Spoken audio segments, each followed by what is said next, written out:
foul. That was absolutely ridiculous. The Boston Bruins have won the Stanley Cup. Up on down. Here comes a 1-2 pitch. Red Sox win the World Series. I don't know. It's tough. Tom's up there, man. Beantown. Well, I've been a fan of Boston Celtics for, my whole life pretty much. First Celtics game was back when I was like 7. The Boston Celtics became legendary.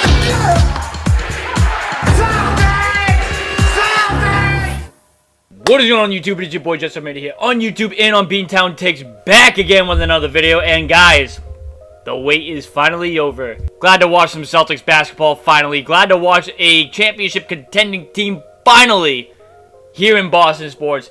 And today we are watching a video called The Boston Celtics Are Legitimately Deadly. I think they're going to do great this season. I really think this is the year for the Celtics. I really think this is the year bearing injuries. If we are healthy heading into the postseason and we are healthy throughout the postseason, I think the Celtics are winning it all this season, and it's banner 18 for the Celtics. Let's head into this video here. Leave a thumbs up if you guys enjoy these videos. Subscribe now if you guys are new. You guys know what to do. Go check out our website. The link's in the description down below. I'll leave the original link in the description down below, along with the channel link in the description down below. Let me go check who made this video real quick. Shout out to D-Flow Hoops for bringing us this banger here. I'll leave his channel in the description down below, along with the original link to this video here. And without further ado, let's hop straight into this video. God. The Boston Celtics are legitimately deadly. A 28-point New England massacre in North Carolina saw 7 C's post double-figure scoring. The new bald Mamba D. White send back 3 shots. KP post 14 and 12, in addition to 6 Beantown defenders snatched 3+ steals. With Jason Tatum, Kristaps Porzingis, Jaylen Brown. Before we go on, who's hyped for the Celtics opening night at TD Garden on Friday? Who is hyped? Let me know in the comment section down below. Are you hyped that the Celtics are back? And are you guys excited for this Saturday's video from Friday's game? I will be in attendance in TD Garden on Friday. I can't wait to be back in the building for the Celtics, man. It's been a long time coming. Plus elite number 4 and 5 options in Drew Holiday and Derek White, the Boston Celtics are known for being top-heavy. However, in addition to that firepower at the head of the snake, Peyton Pritchard was 3rd on the Celtics in scoring during the preseason. The player picked up as the 14th man, and Svi Mykhailiuk made 44% of the 18 threes he attempted in the preseason. Former Cavalier and Lamar Stevens was 5th on the team in rebounding and one of an insane 12 Celtics to average at least 6.8 points per game.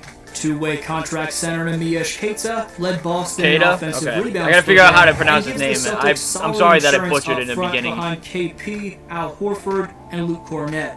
We're going to look at how the most quietly iconic starting 5 weapon got it done versus Charlotte, break down Boston's depth in the aftermath of losing Smart, Brogdon, and both Grant and Robert Williams, and discuss if Porzingis impacts the offensive system to a World Championship number 18 extent. Stay tuned. Right quick, just 13.8% of you watching right now are subscribed, so if you haven't already, please subscribe and turn on notifications. Splash thumbs up for the YouTube algorithm, and follow at DFlowHoops on Instagram and Twitter. Thanks to the world for any bit of support. Back to the content. Beasting in Charlotte, D. White stuffed the stat sheet with 14 points, 4 boards, 2 dimes, 2 steals, 3 blocks, while being a game best plus 23. Derek doesn't get enough mainstream credit for Boston owning an Eastern Conference title in 5 playoff series. ESPN, I'm gonna hate on you real quick. ESPN, I'm gonna hate on you. How is he not a top 100 player in this league? Oh my goodness. Oh my God. You know what? Fine. Don't put him in the top 100. He better win Most Improved Player of the Year then, if that's the case. Because I'm telling you, he is grossly underrated in this league. Grossly. How is he not a top 100 player in this league? I'm sorry. If Grant Williams is on the top 100, how is Derek White not on there? Stop the cap. Stop the cap right now. It's a little side note. That's absolutely crazy. Series wins over the past 2 years. His top-notch effort on both sides of the court is a sight to behold for a player that's just 6'4". Derek gets challenged like your ordinary guard would at the basket, but this high-flying one-handed contest shows us White protects the paint more like a center as it forces the airball. White's intimidating backdoor stunt potentially contributes to Hayward slipping, and after Pritchard overhelps, making him late to recover to PJ Washington, you'd see about any other guard let his center do the rim protection here and live with the result. D. White's different, as he elusively shuffles over to the hash marks, baiting the attack. Then he springs up with his 99 rated standing jump for the swap. 99 rating. Cross gets him a 20-degree angle that. going downhill, and despite Nick being directly in his grill, White has the hang time to switch to his right and somehow finish over a player with a 7-3 That was so wingspan. nasty. This pick and pop with KP shows you the space Porzingis is going to open up for this offense, as Hayward's taken out of the equation when he rotates onto him, allowing Derek to take on the slower Mark Williams to complete the decisive 6-dribble speed blow. Here he goes from checking Mark Williams in the post to guarding LaMelo on the baseline, and watch how he doesn't overcommit too soon to bait the entry before picking it off. Swing from Boston after the trap on Drew results in LaMelo getting caught ball watching, and note the adjusted jump shooting elevation the undersized White gets to rise over the top of Ball's late closeout. Cutting off Melo's right to force him baseline, which is supposed to funnel him into backside help, the Jays are too slow to react, but White's sound positioning, aggressive trailing pressure, and springiness bailed him out with a swat off the backboard.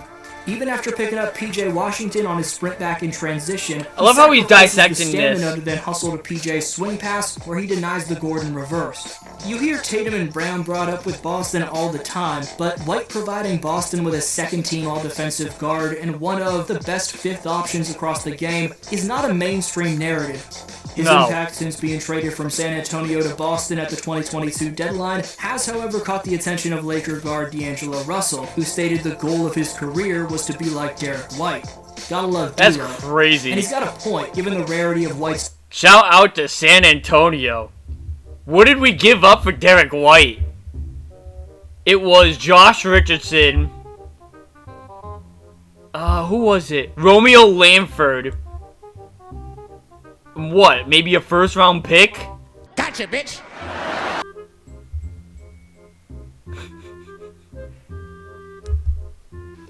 Shout out to Greg Popovich, man. Thank you, Greg.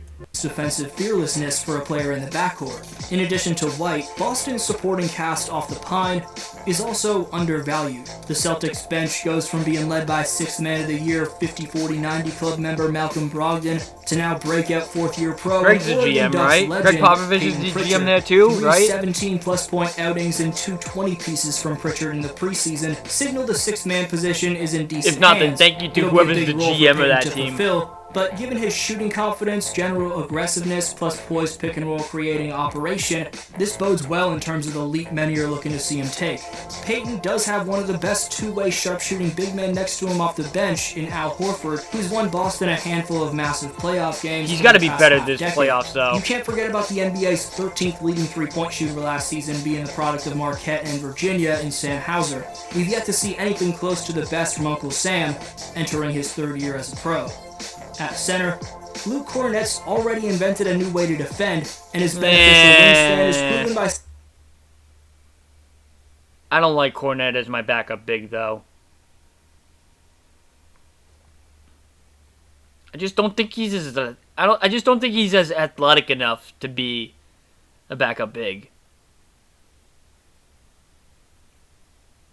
Don't get me wrong, I'm a murder Cornet fan. Shout out to Mike who made that nickname a few years ago. But as my backup big off the bench, no, I don't think so, man. Simply the fact that he's one of the tallest players in the league, standing 7'2".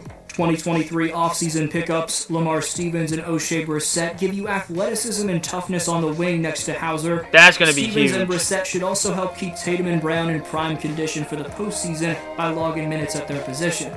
Rookie Jordan Walsh could help with the Jays' durability as well by giving you some decent minutes on the wing at some point. Meanwhile, at the guard spots, former Toronto Raptors Delano Banton and Svi Mykhailiuk proved to be capable options in the preseason. Banton had a 20-point game, while Svi averaged a team 5th best 12 points. Let's go back to the 5 spot though. And eligible for 50 NBA games on a 2-way contract, Boston picked up Portuguese former Sacramento King and All-Mountain West first-team center Neemias Queta. In his NCAA conference, the 24-year-old from Lisbon was also a back-to-back Defensive Player of the Year. He's far from strictly a defender though. Queta made a Celtic best 87% of his field goals on 15 shots over 3 outings in the exhibitions. As a 7-footer, his low center of gravity, old-school interior-focused mindset, and soft touch could make him a Boston rotation piece. Neemias was also 10th among all players in offensive rebounding, and given the Celtics just waived Wenyen Gabriel plus traded away Time Lord, converting Queta's contract from a 2-way to a full-time deal when the time calls for it would be the right move to make. The success of this GM Brad Stevens, head coach Joe Mazzulla-fueled Celtics team, however, lives and dies with the 4-man attack of Jason Tatum, Kristaps Porzingis, Jaylen Brown, and Drew Holiday. Aside from 2019, where they lost to Milwaukee in the second round, and aside from 2021, where Brown wasn't healthy and they lost to Brooklyn in the first round, Boston's made the conference finals with JB in every year since he was drafted back in 2016. Despite being on the verge of 27, Brown has made the NBA's Final Four 5 times already. This team was up 2-1 in the 2022 finals and up 94-90 with 5 minutes left on the verge of going up 3-1 in Game 4. Still pissed about that. I am still pissed they didn't win that championship. I really wanted it that year. That was the year I really wanted it. And especially after all that I went through and then going to a finals game that the Celtics won. I really wanted it that year. Bad shit. Seriously, I would have done anything to have that championship.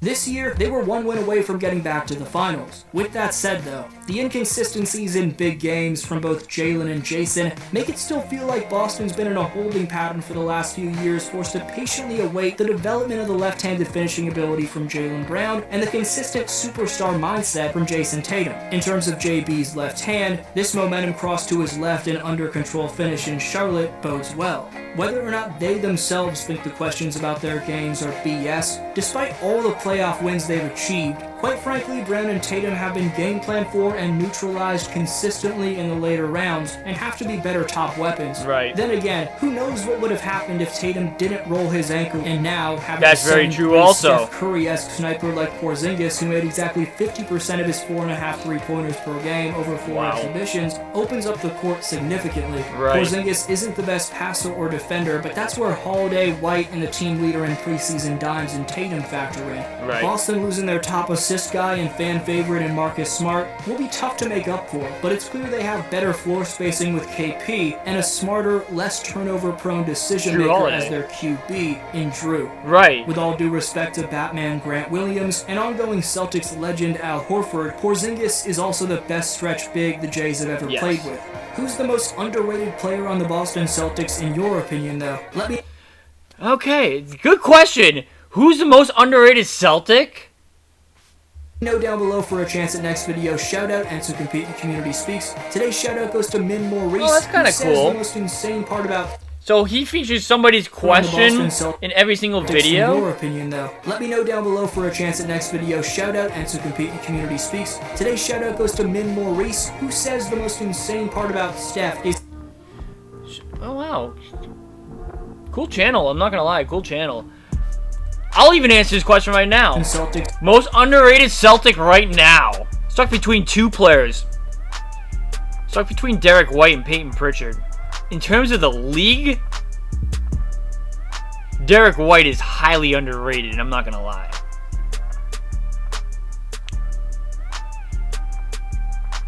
But Peyton Pritchard is a baller too. We just haven't seen much of Peyton Pritchard at all. We've seen him in his first year, but last year we didn't really see him that much. I'm going to go with my gut, and I'm going to say Derek White, most underrated Celtic.